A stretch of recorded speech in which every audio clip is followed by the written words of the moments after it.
Les effets dévastateurs des explosions nucléaires menées par la France coloniale dans la région de l'Ain dans le sud de l'Algérie sur la santé humaine et l'environnement continuent de tourmenter la population locale.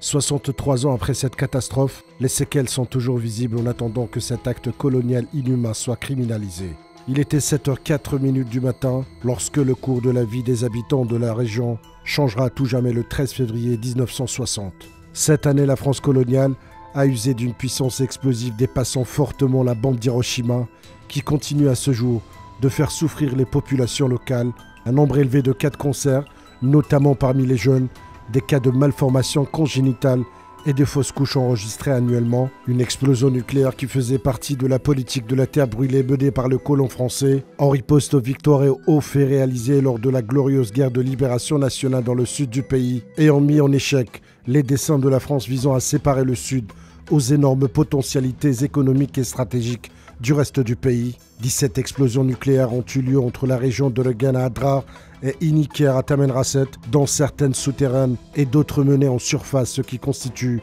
une grave violation et un crime contre l'humanité et qui va à l'encontre de l'accord de Londres signé le 8 août 1945 et ont donné lieu à la mise en place du tribunal international de Nuremberg pour juger les auteurs des massacres de la Seconde Guerre mondiale. La France tentait de rallier le club des grandes puissances nucléaires durant la guerre froide et a choisi le sud algérien pour mener ses explosions nucléaires. La France coloniale a utilisé délibérément une population de plus de 42 000 personnes comme cobayes.